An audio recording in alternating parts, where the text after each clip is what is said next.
So my name is Maxine Lennox, and I'm completing the Activision Blizzard assignment. I just made my PowerPoint kind of quick and to the point to answer the questions for this assignment. So let's dive right in.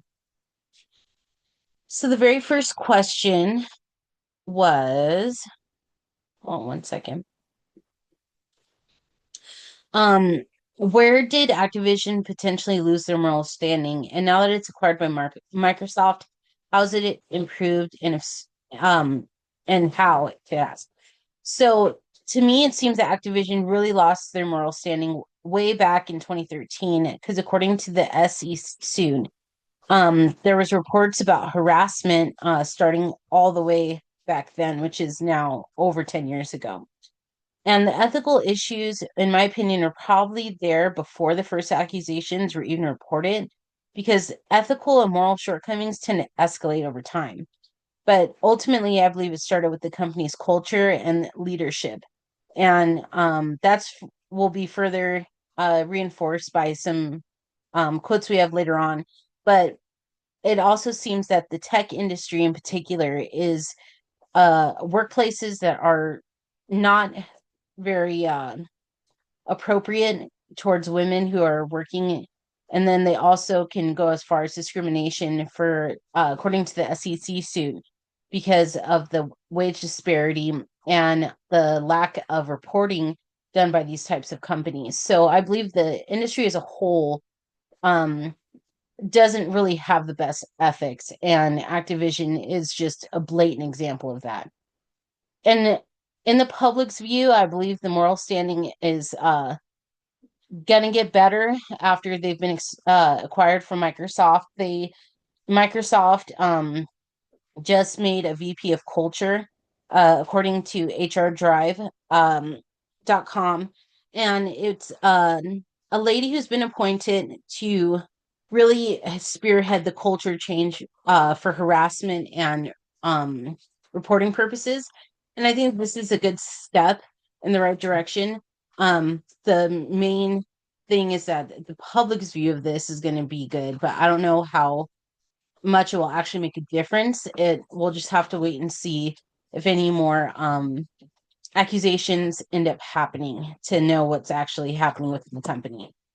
So the next question was saying, now that the CEO has left Activision, but other management remains, do you expect the violating of ethical standards will change? I do believe that some of the ethical standards will change because leaders set the precedent for behavior. And employees, as we read in the text, usually will go with the flow, basically. So people who are in that second phase of like post conventional leadership and stuff like that, they're going to be way outside of this. But most people fall into that second stage and tend to just go with what the norms are. So I believe that the CEO leaving and some upper management being replaced is a good step. And then because those people have left, the ones who may have not agreed uh, with the layoffs would still fall in line and act ethically, partially because they don't lose their job, and partially because those examples are gone.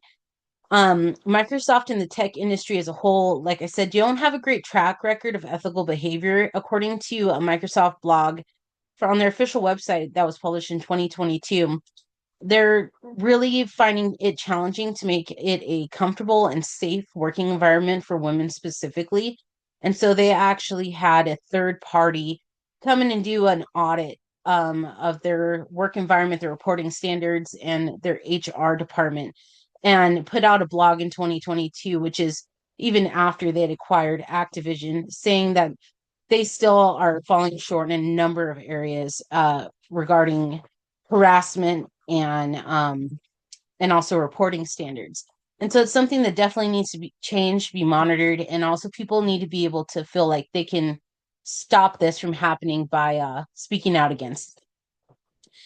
So the next question, I kind of have a few um, things to say about it. It says, how high up in leadership could the original issues have been observed and potentially allowed? So according to the SEC's order, which was published in 2023, between 2018 and 2021, they were aware, Activision as a whole, knew that they had a problem retaining and motivating employees, and that it lacked procedures that would allow complaints of workplace misconduct to be reported. And so, because of that wording within the SEC's own documents, I would think that the HR department knew, the managers knew, and therefore the CEO knows, because those types of reports go all the way to the top. And then, in addition to that, they also said that the SEC's order finds that Activision failed to implement necessary controls to collect and review employee complaints.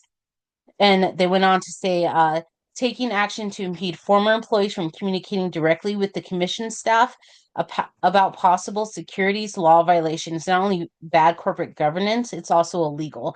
So within the SEC's article that I read, which was, again was published in 2023, they said that the company acted not just unethically, but illegally by asking employees who were either dismissed, laid off, or quit not to report things to the commission. Um, and that in and of itself shows a very, very inbred sort of thinking within the company that they felt like they could ask that of employees and eventually like get that because people would come back and tell them that the SEC was looking into them. And that kind of leads into the next point that they spent 2 years investigating this. And so, according to Wired magazine, the CEO misrepresented his knowledge about what was going on with the allegations to the board of executives and to shareholders, and really tried to play dumb with the fact that he didn't know what was going on. But they were already conducting interviews and investigating for 2 years. So I believe that it goes all the way up to the highest level of leadership, that they knew about all of this misconduct and harassment, and they didn't do anything about it. At the very least, and at the most, they actually created a like company culture that like encouraged it because there was no repercussions at all.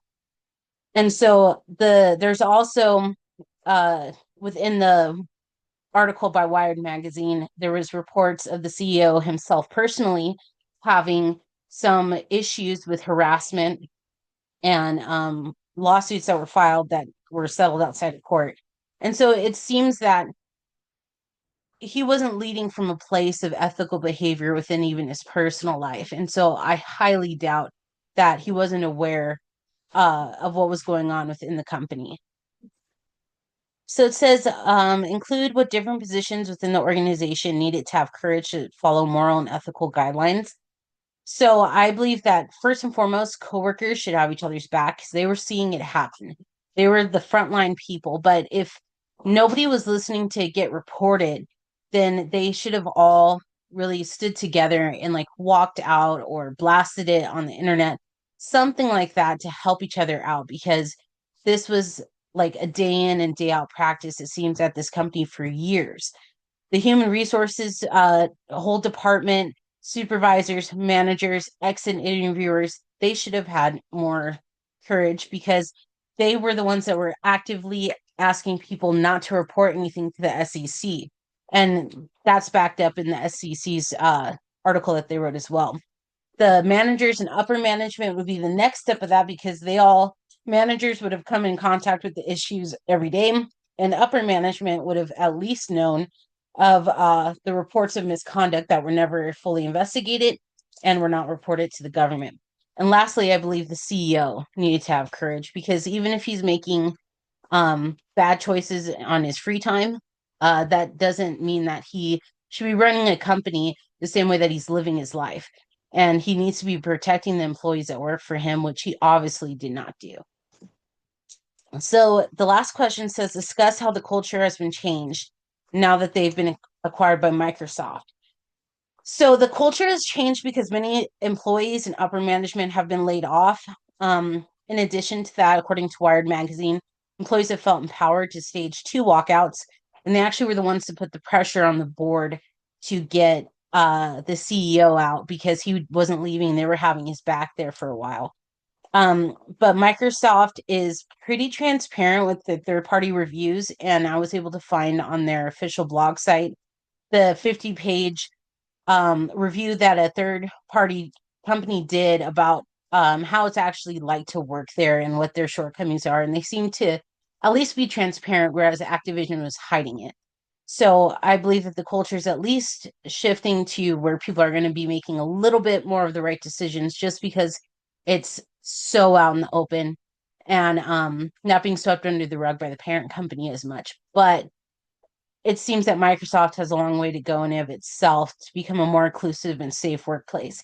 So I think time will really tell on if it's actually going to make a difference. But just the transparency alone from that one blog and the report that was on the website is a good indication that they're trying. And also the VP of culture, who is a woman, will also, I think, help in helping to change the culture and at least allowing there to be better reporting and a safer way to feel like you can go about getting heard. So this last page just shows the sources where I got all of my information from, and that about wraps it up.